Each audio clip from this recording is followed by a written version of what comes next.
جب وہ آگ میں گرنے والے تھے اور چاروں طرف گرمی محسوس کر رہے تھے، اللہ نے حکم دیا، اے آگ ابراہیم کے لیے ٹھنڈی اور امن والی ہو جا۔ اللہ کے حکم سے حالانکہ آگ جل رہی تھی، اس نے ابراہیم علیہ السلام کو نقصان نہیں پہنچایا، صرف ان کی رسی جلی جو انہیں باندھی ہوئی تھی۔ ابراہیم علیہ السلام سکون سے رہے، اللہ کی حمد و ثنا کی اور ان کا دل اللہ کے عشق سے بھرا ہوا تھا۔ انہیں کوئی ڈر یا پچھتاوا نہیں تھا۔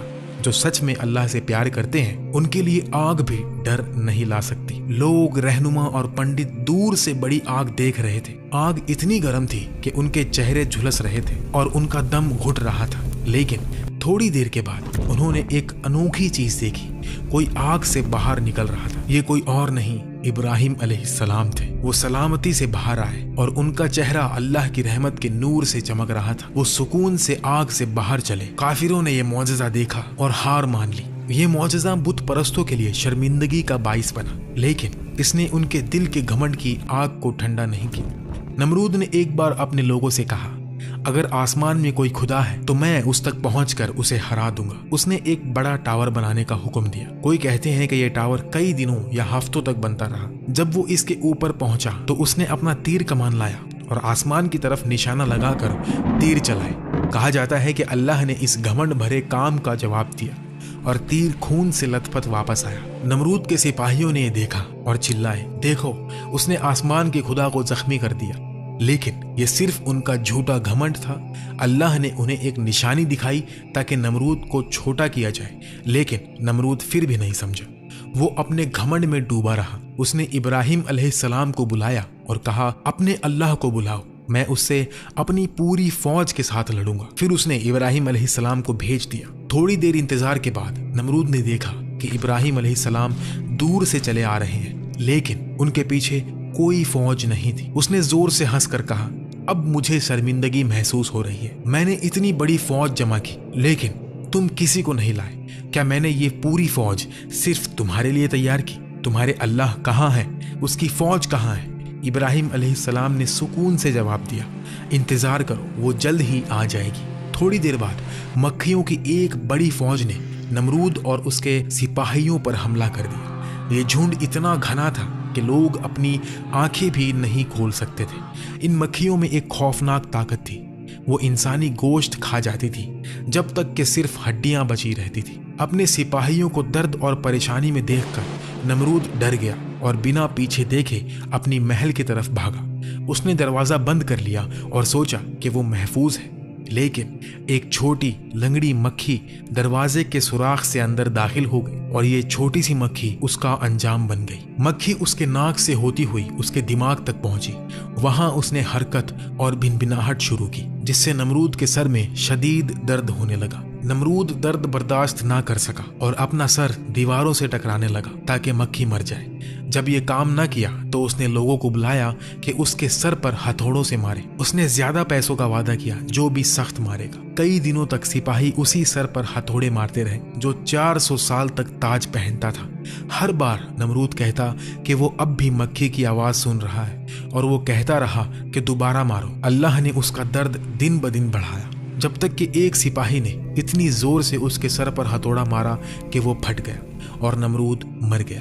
قرآن میں اللہ فرماتا ہے، ان لوگوں نے برا تو ان کا چاہا تھا مگر ہم نے انہی کو نقصان میں ڈال دیا۔ نمرود جو اپنی دنیاوی طاقت اور گھمنڈ میں مگن تھا اور اس کی بدنصیب قوم سب مکھیوں کے ہاتھوں تباہ ہو گئی۔ ان کا خون چوس لیا گیا اور ان کے جسم ختم ہو گئے۔ یہ سب انسانیت کے لیے ایک واضح سبق ہے۔ نمرود کے ٹاور بنانے، آسمان میں تیر مارنے اور مکھیوں کے ہاتھوں مرنے کی باتیں قرآن یا صحیح حدیث سے ثابت نہیں۔ یہ کہانیاں یہودی، مسیحی اور قدیم میسوپوٹومیم روایتوں سے لی گئی ہے، جنہیں کچھ اسلامی مفسرین جیسے ابن کثیر اور قرطبی نے اپنی تفسیر میں شامل کیا۔ انہیں سمبولک سبق کے طور پر دیکھا جاتا ہے جو گھمنڈ اور اللہ کے خلاف بغاوت کے انجام کو دکھاتی ہے۔ قرآن میں نمرود کا نام صاف نہیں لیا گیا، لیکن سورہ البقرہ میں ایک شخص کا ذکر ہے جو ابراہیم علیہ السلام سے اللہ کے بارے میں جھگڑا کرتا ہے اور خود کو زندگی اور موت دینے والا کہتا ہے۔ مفسرین اس شخص کو نمرود سے جوڑتے ہیں۔ اس کے علاوہ سورہ الانبیاء میں ابراہیم علیہ السلام کو آگ میں ڈالنے کا واقعہ ہے، جہاں اللہ نے آگ کو ان کے لیے ٹھنڈی اور امن والی کر دی۔ یہ قرآن سے ثابت ہے۔ صحیح حدیث میں بھی ابراہیم علیہ السلام کے آگ کا واقعے کا ذکر ملتا ہے، جیسے صحیح بخاری اور صحیح مسلم میں۔ یہ روایتیں دینی سبق سکھاتی ہیں کہ گھمنڈ کا انجام ذلت ہے اور اللہ کی قدرت سب پر غالب ہے۔ ویسے سٹوری بہت پیاری تھی، اور جسے لاسٹ میں انہوں نے بولا کہ گھمنڈ کا جو انجام ہوتا ہے وہ اچھا نہیں ہوتا، ذلت ہوتا ہے، اور جیسے ضرورت سے زیادہ چالاکی بھی انسان کو لے ڈوبتی ہے، اسی طرح سے غیبت بھی، تو حسد، لالچ، یہ ساری چیزیں جو ہیں ان کا انجام اچھا ہی نہیں ہوتا اوبیسلی۔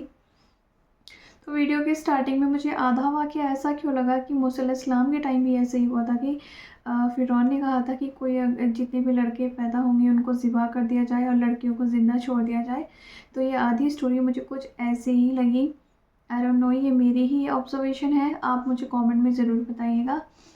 اینڈ جیسے کہ ہم ابراہیم علیہ السلام کے بارے میں جانتے ہیں، تو یہ تو واقعی بالکل سچا ہے کہ ابراہیم علیہ السلام کو آگ میں پھینک دیا تھا، اور پھر ان کے پاس کافی فرشتے بھی آئے تھے ان کی پروٹیکشن کے لیے، بٹ وہ ان کا ایمان اتنا زیادہ پختہ تھا اللہ تعالیٰ پر کہ انہوں نے مطلب منع کر دیا۔ انہیں یہ تھا کہ اللہ ضرور، مطلب جیسے کہ ابھی واقعی میں دیکھا کہ جیسے کہ آگ بھی جو چلی تھی وہ اللہ کے حکم سے چلی تھی، تو بجھے گی بھی اللہ کے حکم سے۔